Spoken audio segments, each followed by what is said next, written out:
નમસ્કાર દર્શક મિત્રો, આપ જોઈ રહ્યા છો ગુજરાત ન્યૂઝ 86। અવનવા સમાચાર મેળવવા માટે આપ અમારી ચેનલને લાઈક કરો, શેર કરો અને સબસ્ક્રાઇબ કરો। લોકસભા ચૂંટણીના આ ત્રીજા તબક્કામાં ગુજરાત ઉપરાંત અન્ય 10 રાજ્યો અને કેન્દ્રીય શાસિત પ્રદેશો સહિત કુલ 93 બેઠકો પર મતદાન યોજાયું। આ માટે કુલ 1.85 લાખ મતદાન મથકો તૈયાર કરાયા હતા અને 17.24 કરોડ મતદારોનો પોતાના મત અધિકારનો પ્રયોગ કર્યો હતો।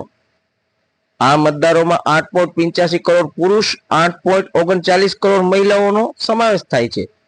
ગુજરાતની કુલ 25 બેઠકો પર અને વિધાનસભાની 5 બેઠકો પર પેટા ચૂંટણી યોજાઈ। વડાપ્રધાન નરેન્દ્ર મોદી અને કેન્દ્રીય ગૃહમંત્રી અમિત શાહે પણ મતદાન કર્યું હતું।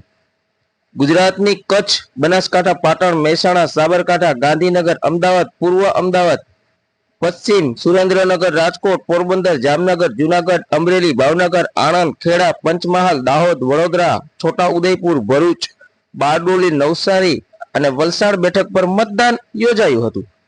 અહીં ઉલ્લેખનીય છે કે ગુજરાતની સુરત લોકસભા બેઠક પરથી ભારતીય જનતા પાર્ટીના મુકેશ દલાલ બિનહરીફ ચૂંટણી જીતી ચૂક્યા છે। ગુજરાતમાં 5 વાગ્યા સુધીમાં ક્યાં કેટલું મતદાન? લોકસભાની ચૂંટણીના ત્રીજા તબક્કામાં ગુજરાતમાં સાંજે 5 વાગ્યા સુધીમાં સરેરાશ 55.22% મતદાન થયું છે।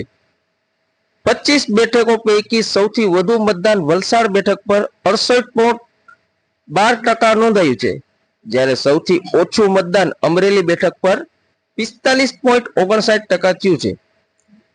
અમદાવાદ પૂર્વ, અમરેલી, ભાવનગર, કચ્છ, પોરબંદર અને સુરેન્દ્રનગરમાં 5 વાગ્યા સુધીમાં 50% થી ઓછું મતદાન થયું છે।